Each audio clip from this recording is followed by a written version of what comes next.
Thanks for tuning in and welcome back to the shop. And for those of you who watched the last episode, yes, the shop and the Fuso still exist. And for those of you who didn't watch the last episode, well, I've been out of the shop for a few weeks, so it's time to come back and take a look at where we are and what things I can do next. Of course, the first question I want to answer, and many of you probably want to know too, what's the status of injector number 4? Is it starting to come out? Can we get any more turns on the tool? Cross your fingers and your toes, stay tuned, and let's find out.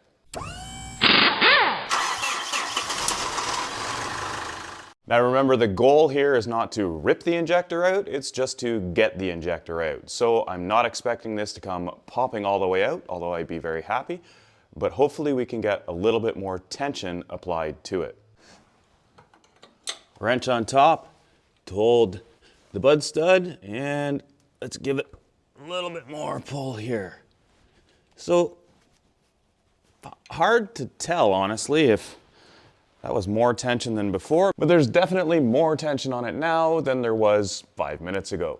So I'll leave it like this for a couple of days and go and work on something else in the truck. Now, for those of you who are new here, this is our 2013 Mitsubishi Fuso FG that I'm very slowly turning into an Overland camper. While I've been struggling with trying to get the engine to start, working on it a little bit at a time, I've been trying to continue on moving progress forward on the inside. Because with this little electric heater running, it's much more comfortable to work on the inside. But that has created one small problem, is that I've been doing a lot of different things in here, and well, I kind of created a lot of mess.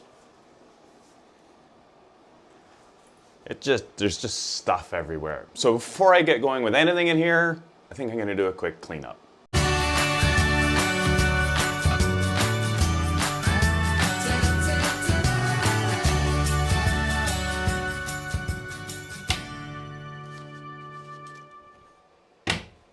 Whew, okay, that feels a little bit better. I can move around in here now. Since it's been a couple of weeks since I've done any work on the truck, I was kind of scratching my head on what to do next. But I think I'm gonna jump back to the next step of the electrical panel and the input, because really all I need to do here now is make an output wire from this breaker to the input of this one, because then I will have power at the 2 rear outlets as well as the outlet at the front, which will allow me to redistribute some of the lighting to make it a bit better to film in here and eliminate some of this scary mess. First day back working on the truck, I think I can handle 1 wire. The wire that I'm about to install may seem a little strange if you follow where the electricity flows. You might ask, why would I bring power through a 15 amp breaker just to go out to the input of another 15 amp breaker? And you're right, normally that does not make any sense. However, this is a temporary wire. Normally the output of that top breaker will feed the inverter, but because right now we don't have an inverter, I'm just bypassing that whole section and feeding it into the input of the distribution breaker. And with the understanding that this is a temporary wire, I'm just using a piece of scrap. This does not meet color code, but basically it's gonna do that. It also may look like this is a solid wire because when I bent it, it stayed bent. It's not, it's just a thicker stranded, lower quality wire, and it doesn't really stay when you bend it, but if you over bend it, you can get it to where you want. Again, temporary, don't be concerned with this wire. Even though this is a temporary wire, I'm still gonna install the pin lugs or ferrules on it.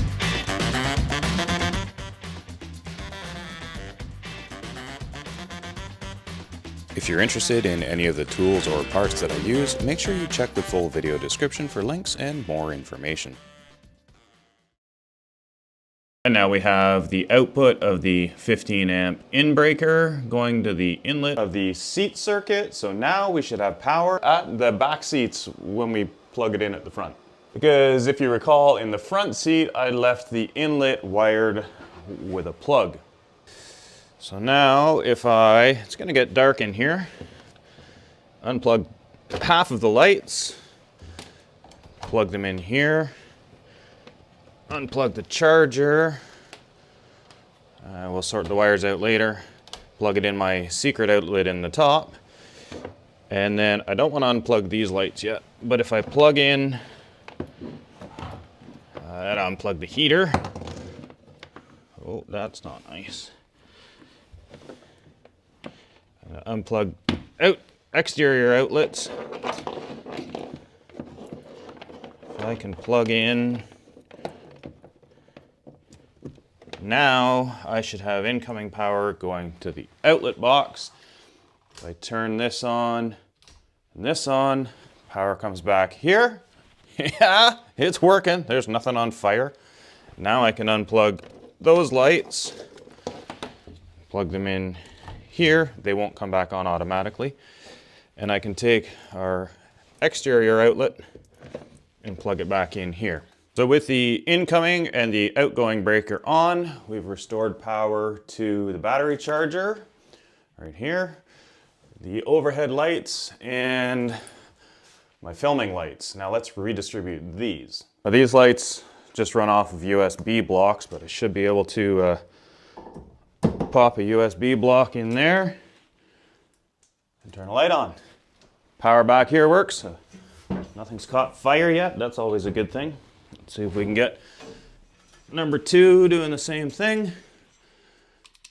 USB, plug it in, turn it on. Look at that. It works. Now here's the nice thing about having a system like this, and it's why I set it up like this. I can very easily now disconnect my entire truck's AC electrical system by just unplugging it over here. Now of course I'll make it a little bit cleaner down here and I'll install an outlet box, but basically it means that I can switch back and forth anytime I want by simply unplugging the truck's electrical system, and if I need to, plugging lights directly into the inlet.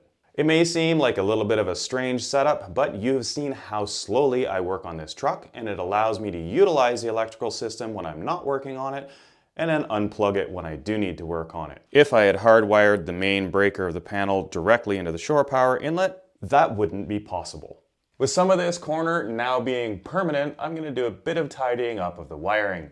Since the power cord for the charger only runs from here to here, we can kind of take it back to its factory shipping state, bundle it back up, and then throw a zip tie on it, and I'll make a little zip tie clip that goes to the T-slot back here to keep it out of the way. For now, just a zip tie will do. And then the second thing that will make things a little more tidy in the same corner will be if I can do something with the power for the overhead lights. Now this power supply is just temporary because these are actually 12-volt lights, but I'm running them from shore power, so I'm not continually having to draw off the batteries and then charge the batteries. So right now from the little controller, it just runs down the wall, sneaks in through behind here, and we've got a little plug. So eventually this will be disconnected and just powered straight from the batteries. So short term, I'll just pop this off of here and do the same thing. This isn't permanent, this is all temporary, but it just gets things a little bit more tidy here. Wrap that back up with a zip tie, and that'll really clean up what's going on in this corner. Trim the zip tie off, and plug it back in. There we go. I guess I could rearrange this so that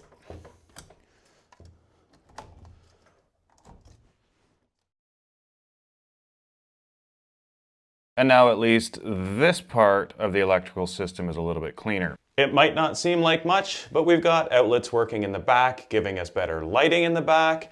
We've got progress on operating and knowing that the electrical panel works. This corner is tidying up, a little bit more work to do here, and all of that from just adding one wire. It's only a little, but it's progress in the right direction, at least on the inside. I hope you enjoyed that video. Make sure you hit subscribe, check out the links in the video description, but most importantly, don't forget to come back next time. Thanks for watching, and we'll see you then.